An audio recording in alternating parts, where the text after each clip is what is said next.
Russia ಜೊತೆಗೆ ಸಂಬಂಧ ಮುರಿಸುವಾಗ purpose ಆಗಿ ನಮ್ಮ ಟ್ರಂಪ್ ಅವರು ನಾವು ತೈಲ ಖರೀದಿ ಮಾಡೋ ಉತ್ತರ ತಂದಿದ್ದಾರೆ.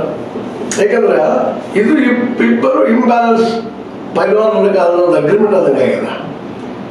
ಅಮೇರಿಕ ಕೇಳೋದು ಪರಿಸ್ಥಿತಿ ಬಂದಿರ್ತದೆ. ಯಾಕಂದ್ರೆ ಆ ಪ್ರಮಾಣದ ಸಾಲ ನೋವು ಸ್ವಲ್ಪ ನಮ್ಮಲ್ಲಿ ಆಗಿದೆ, ಬಡತನ ಹೆಚ್ಚಾಗಿದೆ. ಹೀಗಾಗಿ ನಮ್ಗೆ ಅವ್ರು ತಮ್ಮ ಮಾರ್ಕೆಟನ್ನು ಬಿಟ್ಕೊಂಡಿಲ್ಲ. ಮಾರ್ಕೆಟ್ ಇದ್ರೆ ದುಡ್ಡು ಬರ್ತದೆ ಹೋಗ್ತದೆ, ದುಡ್ಡಿದ್ರೆ ಎಲ್ಲ ಇರುತ್ತಂತೆ. ದುಡ್ಡೇ ದೊಡ್ಡಪ್ಪ ಅನ್ನೋದ್ರಿಂದ ಶುದ್ಧ ಹೋಗ್ತಾ ಇದೆ. ವಿಶೇಷವಾಗಿ ಅದು ಚೈನಾ ಇದ್ದು ಬೆಲ್ಟ್ ಮಾಡ್ತಾರೆ, ತನ್ನದಂತ ಆರ್ಥಿಕ ಬೆಲ್ಟ್ ಅದಕ್ಕೆ ಪ್ರತ್ಯೇಕವಾಗಿ ಭಾರತ, ಪಶ್ಚಿಮ ಏಷ್ಯಾ, ಯುರೋಪ್ ಆರ್ಥಿಕ ಕಾರಿಡಾರ್ ಪ್ರಮುಖ ವ್ಯಾಪಾರ ಮಾರ್ಗವಾಗಿದ್ದು ಇದನ್ನು ಕಾರ್ಯಗತಗೊಳಿಸಲು ಭಾರತ ಮತ್ತು ಅಮೆರಿಕ ಒಟ್ಟಿಗೆ ಶ್ರಮಿಸಿವೆ. ಇದು ದೊಡ್ಡ ಆಘಾತವನ್ನು ಚೈನಾ ಕೊಡುವಂಥದ್ದಲ್ಲ.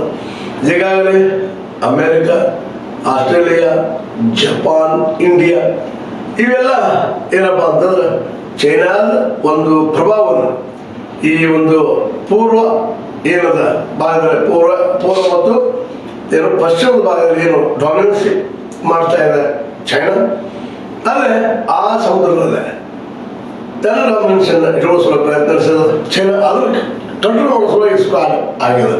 ನಾ ಹೇಳೋ ಉದ್ದೇಶ ಏನಪ್ಪ ಅಂದಿಲ್ಲ, ಅಮೆರಿಕೆಯು ಎಲ್ಲ ರೀತಿಯಿಂದ ಭಾರತವನ್ನು ಕಟ್ಟಿ ಹಾಕುವಂಥ ಪ್ರಯತ್ನ ಮಾಡಿದೆ. ಹೀಗಾಗಿ ಚೀನಾ ಬಹಳ ಎಚ್ಚರಿಕೆಯಿಂದ ಈ ಡೆವಲಪ್ಮೆಂಟ್, ರಷ್ಯಾ ಸಹಿತ ಈ ಡೆವಲಪ್ಮೆಂಟ್ ಬಹಳ ಎಚ್ಚರಿಕೆಯಿಂದ ನೋಡ್ತಾ ಇದ್ದಾವೆ. ಹೀಗಾಗಿ ಭಾರತಕ್ಕೆ ಸೀಮಿತವಾದಂಥ ಮಾರ್ಗಗಳು ಮಾತ್ರ ಉಳಿದಿದ್ದಾವೆ. ಇದಕ್ಕೆಲ್ಲ ಕಾರಣ ಏನಪ್ಪ ಅಂತಂದ್ರೆ ನಮ್ಮಲ್ಲಿ ಮ್ಯಾನುಫ್ಯಾಕ್ಚರಿಂಗ್, ನಮ್ಮಲ್ಲಿ ಉದ್ಯೋಗ ಇಲ್ಲದಂಥದ್ದು, ನಮ್ಮಲ್ಲಿ ಬಡತನಗಳು, ಇವಕ್ಕೆಲ್ಲ ಪರಿಹಾರವಾಗಿ ಅನಿವಾರ್ಯವಾಗಿ ನಾವು ಶ್ರೀಮಂತಿಕೆ ಮುಂದೆ ಒಂದು ಬಲಿಷ್ಠ ರಾಷ್ಟ್ರ ಮುಂದೆ ಸರೆಂಡರ್ ಆಗ್ತಾ ಇದ್ದೀವ ಅಂತೇಳಿ ನಾವು ಬಾಯಲ್ಲಿ ಬೇಕಾದ್ರೆ ಮಾತಾಡ್ಬೋದು. ಅದರ ವಾಸ್ತವವಾಗಿ ಇವೆಲ್ಲ ಅಗ್ರಿಮೆಂಟ್ ಆಗಿದ್ದು ಮುಂದೆ ಕೆಲವೊಂದು ಏನೋ ರಿಯಾಯಿತಿಯನ್ನು ತೋರಿಸಿದ್ದಾರೆ. ಏನಪ್ಪ ಅಂತಂದ್ರೆ ಇದು ವಿಶೇಷವಾಗಿ ಶೀಘ್ರವೇ ತಹಮೂರ್ ರಾಣಾ ಹಸ್ತಾಂತರ ಇಂದಾಗಿದೆ. ನಿಮ್ಗೆ ಘಟನೆ ಗೊತ್ತಾ? ಟೆರರಿಸಮ್ ಆಕ್ಟಿವಿಟಿ ಮುಂಬೈದಲ್ಲಿ ಅವ್ರನ್ನ ನೀವು ಒಪ್ಪಿಸ್ತೀವಿ ಅಂತ ಏನೋ ಒಂದು ಮಾತಾಡಿದ್ದಾರೆ. ಇದು ಸುಮ್ಮನೆ ಒಂದು ಕಣ್ಣು ಬರೆಸುವಂಥ ಒಂದು ಪ್ರಯತ್ನ. ಜೊತೆಗೆ ಭಯೋತ್ಪಾದನೆ ಎರಡೂ ರಾಷ್ಟ್ರಗಳು ವಿರೋಧಿಸ್ತವಂತ ಮಾತನ್ನು ಹೇಳಿದ್ದಾರೆ. ಇವೆಲ್ಲರೂ ಪೂರ್ಣ ಪ್ರಮಾಣದಲ್ಲಿ ಭಾರತಕ್ಕೆ ಸಹಾಯ ಮಾಡುವಂಥ ವ್ಯವಸ್ಥೆ ಅಲ್ಲಿ ಕಂಡು ಬರ್ತಾ ಇಲ್ಲ. ಅದೇನೋ ಆದರೂ ಇವತ್ತು ಭಾರತ ಮಾತ್ರ, ನಮ್ಮ ಮೋದಿಯವರು ಮಾತ್ರ ಈ ಅಮೆರಿಕೆಯ ಮುಂದೆ ಏನಪ್ಪ ಅಂದ್ರೆ ತಮ್ಮ ಒಂದು ಏನಂದ್ರೆ ಒಂದು ಕಟ್ಟಿ ಆಗಿದ ಕುಸ್ತಿಯಲ್ಲಿ ತಮ್ಮ ಸಾಧ್ಯ ದೃಷ್ಟಿನ ಒಪ್ಪಂದ ಮಾಡ್ಕೊಂಡಿದ್ದಾರೆ. ಆ ಒಪ್ಪಂದಗಳಿಂದಾಗಿ ದೂರಗಾಮಿಯಾದ ಪರಿಣಾಮಗಳಾಗ್ತಾ ಇದ್ದಾವೆ, ಹಾಗೂ ಸಾಧ್ಯಗಳಿದ್ದಾವೆ.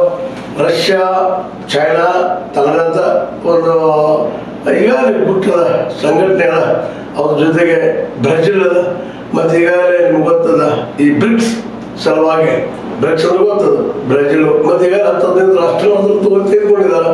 10 ರಾಷ್ಟ್ರಗಳನ್ನ ಆ ಬ್ರಿಕ್ಸ್